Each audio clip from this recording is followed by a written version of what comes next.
You've seen the title. One fact about every boss in Metroid Prime Trilogy. Should probably go without saying, but spoilers up ahead. We begin of course on the frigate Orpheon, where we encounter the series' first ever 3D boss, the Parasite Queen.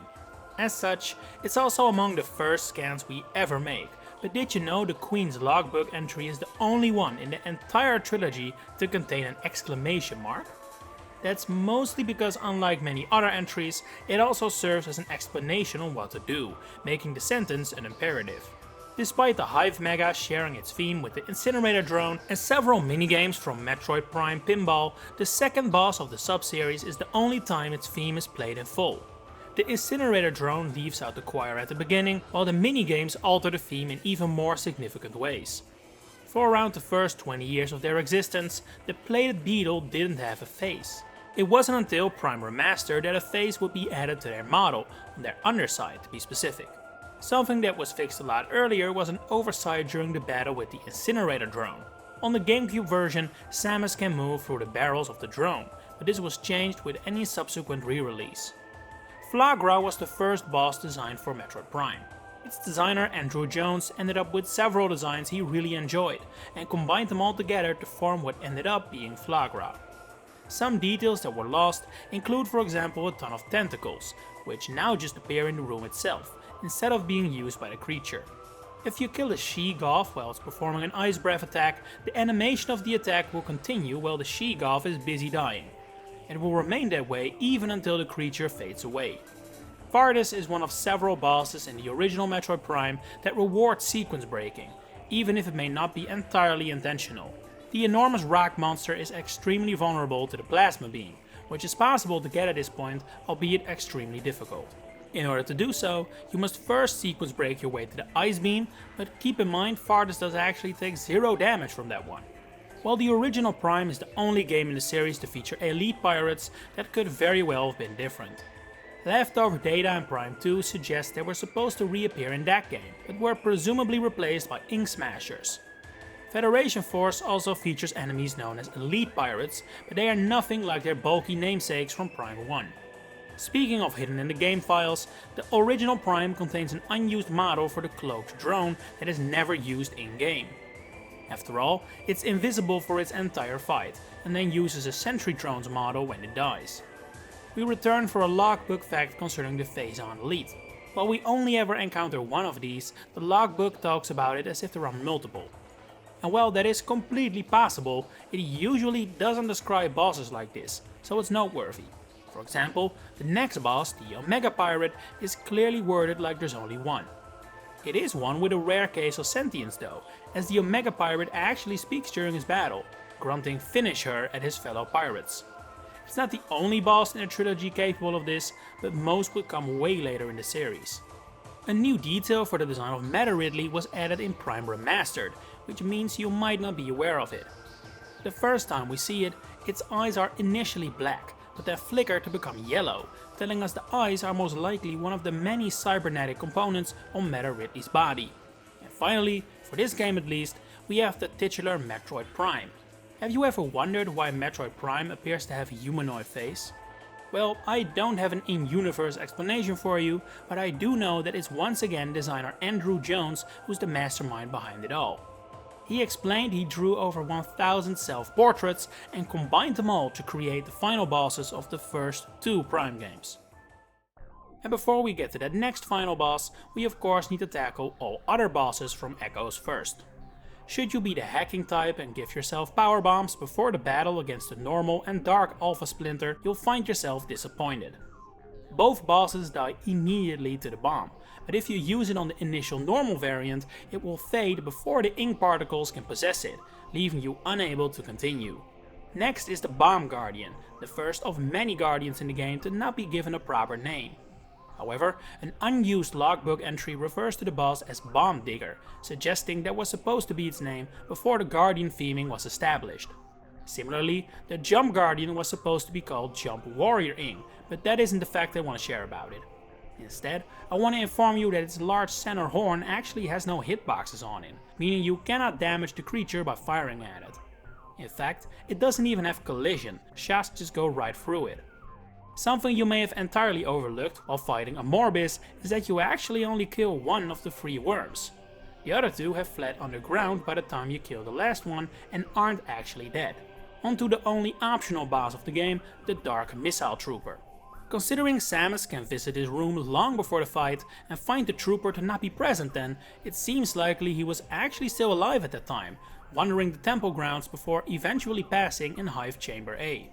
Sad to think she might have been so close to finding him. We go back to initial Guardian names next, because the original title of the Boost Guardian implies it was supposed to be a different species entirely. Its leftover name is Boostlet, which clearly refers to the Inglet. While those do appear frequently during the battle, the boss itself is a Warrior Ing. That said, it shares its model with the Jump Guardian, suggesting that may be a late in development decision. The next boss you face is the Alpha Block, which is actually the only boss in the entire trilogy to be fought after obtaining the corresponding upgrade. And that's definitely a good thing. I hate this battle enough as is, it would be even worse without the gravity boost. The Grapple Guardian has a similar unique situation, as it is virtually impossible to damage before you've scanned it, which I'm pretty sure doesn't apply to any other boss before or after.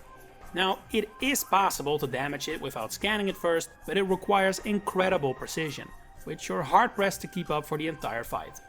Next is Chica, which may just be a regular boss, but it actually has more in common with final bosses. It has multiple stages, multiple health bars, and the cries of its larva form are even reused from the final battle against Metroid Prime. The Spider Guardian may be an infamous obstacle, especially in the GameCube original version, but when looking at the facts, it's actually quite underwhelming. I mean, this little corrupted pillbug is the smallest boss in Metroid history, and honestly, nothing comes even close. It's also one of those bosses in the game that can be harmed directly by Samus, the other being the next one on the list, the Power Bomb Guardian. This boss is a larger Darkling Sporp, which makes it unique in the game as all other Sporps only appear in Light Ether. The Dark Sporp was planned to be in the game, but eventually cut. Very simple fact up next for the Caretaker class drone. Out of all bosses in the Metroid Prime series, it has the longest name. Hey, I didn't say every fact would be useful. Despite being one of the last bosses in Prime 2, Quadraxis actually appeared frequently in promo material for the game. This might be because the team was incredibly proud of the battle and felt showing it off would impress potential customers. One future boss they had already seen at that point is Dark Samus, whose gender is quite unclear and that's reflected in the logbook entries. The final game uses Samus' pronouns, making Dark Samus female, but for other forms like Metroid Prime, gender-neutral pronouns are used. Leftover data also suggests this was a one-point plan for Dark Samus as well, but a conscious decision was made to refer to her as female. And finally for this game, we have Emperor Ing, whose death cutscene may not entirely reflect the end of your battle. So in the final stage, its heart will flash either purple or white, making it vulnerable to your light or dark beam. However, even when the final shot came to a purple colored heart, it will be white during the cutscene. It is theorized this is because a perfect run of the boss battle will end when its heart is white. And then we get to Corruption and its bosses, beginning with the Berserker Lord. This is the only boss in the entire trilogy that is fought as a boss more than once. Several bosses later become common enemies, but the Berserker Lord is fought only as boss on 2 separate occasions. Next we skip past Meta Ridley, and we will do the same later with Dark Samus to arrive at Arundus. I have some sound-based facts for him, like for example, did you know the sound of his ice weaponry is the same sound effect as the Ice Beam from Prime 1? Furthermore, Arundus is the only of 3 bounty hunters to have 2 themes, one for his boss battle, which they all have, but also one for when he's encountered outside of that, which is unique to him. Next we fight a pirate hussar riding on top of the Korak Beast, which is actually the only mount to ever appear in the Metroid series. While I've never personally noticed this, it seems Moganar is designed to be at least somewhat similar to Kraid. Their musical themes resemble one another, and the ball slots on Moganar are in exactly the same place as Kraid's spikes. 3 in front, 1 in the back. A weird fact about Steam Lords is that they apparently keep Vapor Wings as pets. Now, a Vapor Wing is just a mechanical ring, so I'm not really sure how this is supposed to be a pet, but to each their own. The final line of the logbook entry for the defense drone suggests it may be harmed by more severe weapons than Samus has at this point in the game, and surprisingly enough, that is actually supported by hacking later received weapons into this encounter.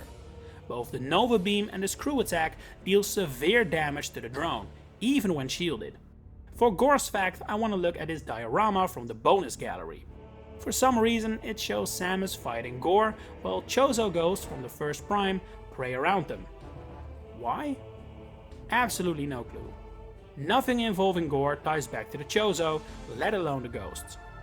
A little etymology fact next concerning Helios' name. This is the name used in Greek mythology to describe the sun, or rather a personification of the sun. It also suits the place Helios is found, Elysia, which is the name for paradise in Greek mythology. For a simpler fact, Gendrada is the boss in the trilogy with the most passable attacks. With 7 different forms, that shouldn't be a huge surprise, I don't think. On to the Metroid Hatcher, which is the only boss in the entire series that can be killed with one single shot. Not counting the EMMI being killed by the Omega Blaster, which is not really the same thing. Since the next 2 boss fights don't really have bosses, being the mining cannon and the section that eventually ends with the Pirate Commander, we're gonna skip on towards Omega Ridley. Well, I can't exactly explain why. I do think it's interesting to note this boss is the only one in the trilogy that appears as a silhouette of dots on your radar as opposed to just one sole dot, like all others do, even those much larger than Omega Ridley. And to end things off, we have Aurora Unit 313. This boss is also the subject of some pronoun unclarity, albeit with more foundation this time around, considering what we know about Aurora units.